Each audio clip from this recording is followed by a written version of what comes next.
Hi there, my friend. So good to see you again. I have to tell you something. I think my neighbor is stalking me.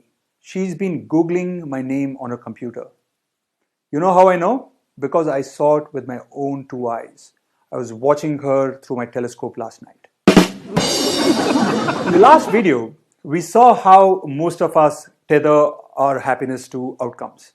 Even though a case could be made that we shouldn't be doing this, since we really don't have the wisdom to figure out all the downstream consequences triggered by outcomes.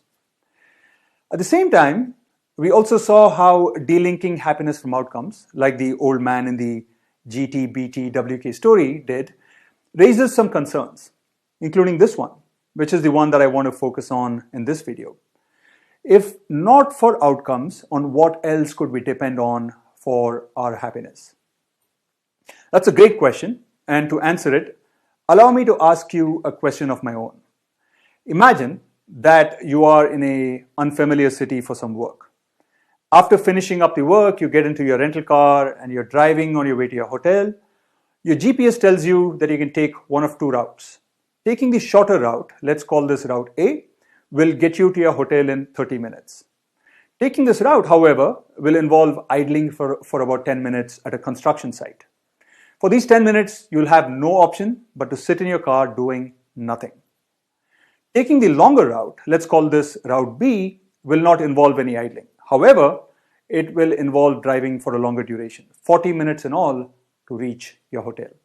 So your two options are route A, which involves a 30-minute drive, including 10 minutes of idling time, or route B, which involves a 40-minute drive with no idling time. Which route would you prefer? From a purely economic perspective, that is in terms of time and effort involved, route A is clearly better than route B. However, from a psychological perspective, it's not clear which route is better. If time spent idling, doing nothing, is aversive to you, then route B may be more appealing, even though it is a longer route. Indeed, when I pose this type of question to my students, generally speaking, most of them prefer route B to route A. One time, I found out 78% of the students preferred route B to route A. Chris Chi, who is a professor at the University of Chicago, and his colleagues referred to people's aversion for doing nothing as the need to be busy. In one study, they asked participants to fill out a survey. Then, they told the participants to drop the survey off at another location. Participants were given the option of dropping it off either at a nearby location, which would involve a 2 to 3 minute round trip, or at a faraway location, which would involve a 12 to 15 minute round trip. Participants were told that after dropping the survey, they would have to return back to the experimental room and wait out the remainder of the time. That is, participants understood that if they chose the nearby location, they would spend more time doing nothing after they returned. If they chose the faraway location, they would spend less time doing nothing, but they would have to expend more time and energy walking to and from the drop-off location. For reasons that will become clear shortly, participants were also told that as a token of appreciation for completing the survey, they would be given a piece of candy at the drop-off location. In addition to telling participants that they could drop the survey off at the nearby location or the faraway location, the experimenters also told one set of participants that they would get the same candy, dark chocolate, let's say, regardless of which drop-off location they chose. Another set of participants, by contrast, were told that they would get one type of candy, let's say dark chocolate, if they chose the nearby location, and another type of candy, say white chocolate, if they chose the faraway location. So in other words, participants in this different candy condition had some justification for choosing the faraway location. Walking the longer distance would give them an opportunity to consume a different type of candy. What do you think the researchers in the study found? Here's what the findings showed. The participants' preference depended on whether they had justification for walking to the faraway location. Among participants who were told that they would get the same candy regardless of where they dropped off the survey, only 32% chose the faraway location. But in the other condition, the condition where the participants were told that they could choose a totally different candy if they dropped the survey off at that location, that faraway location, almost double that proportion. 59% chose the faraway location. So participants who had some reason, even if it was only a trivial one, for walking a longer distance preferred being busy to being idle. In a follow-up study conducted by the same researchers, participants were forced this time to drop the survey off that they had just completed at either the nearby location or the faraway location. And then they had to come back to the experimental room and wait out the rest of the duration. Then, while they were waiting, they were asked to report how happy they were.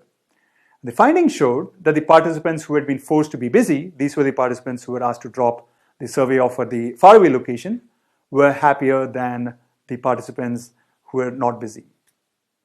What these findings tell you is that people are happier being busy than being idle. Of course, people may not be happy if they're kept busy for busyness' sake, as we saw from the first study. It seems that people need a reason to be busy. However, so long as they have a reason, even if it's a relatively flimsy one, like getting a different candy, they prefer being busy. Of course, if the reason for being busy is not a flimsy one, but actually a meaningful one, so much the better. Results from a clever set of studies by Dan Ariely, the behavioral economist from Duke, whom we encountered earlier in week 2, and his colleagues showed this. In one study, what Dan and his colleagues did was ask a bunch of participants to assemble pieces of a Lego set that eventually took the shape of a bionicle. Each time the participants assembled a bionicle, they were paid some money for it. But the amount that they were paid got progressively lower over time. For the first bionicle, they were paid $2. For the second, they were paid $1.89. For the third, $1.78, and so on. Some of the participants were told that the bionicles that they had assembled would be given away as toys to children. These participants were thus made to feel that assembling the bionicle was a meaningful activity. It would make some kids happy. Other participants, by contrast, were told that the bionicles that they had assembled would be disassembled so that other future participants could assemble them. These participants felt that assembling the bionicles was really a meaningless activity. Dan and his colleagues were interested in whether being meaningfully busy would make a difference to the number of bionicles that the participants assembled. And it did. On average, those in the meaningful condition assembled 2.5 more bionicles than those in the meaningless condition. These findings probably don't really surprise you, since they are entirely consistent with what Professor Mihai Csikszentmihalyi and his colleagues have found in studies of flow. As you might remember, flow has a lot to do with doing something meaningful. And what we saw is that doing something meaningful, being engaged in flow activity which we find to be meaningful, makes us happy. So, where does this leave us? The fact that we are happier when we are busy than when we are not, particularly when we are engaged in something meaningful, suggests that we don't need to depend on outcomes for happiness. We could derive all of our happiness from the process of working towards outcomes. We could, for example, derive happiness from preparing for an exam or from planning for a vacation.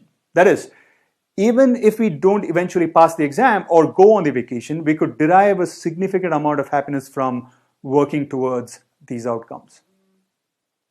So the first concern with delinking happiness from outcomes, the concern that we would never be happy again, is, it turns out, not really valid. We could still be happy so long as we are engaged in meaningful pursuits. But that still leaves the second concern with delinking happiness from outcomes, the concern that we wouldn't know which outcomes to pursue if we are totally indifferent among or between outcomes. How valid is this concern? That's what we're going to find out in the next video. Hasta la vista till then. Bye-bye.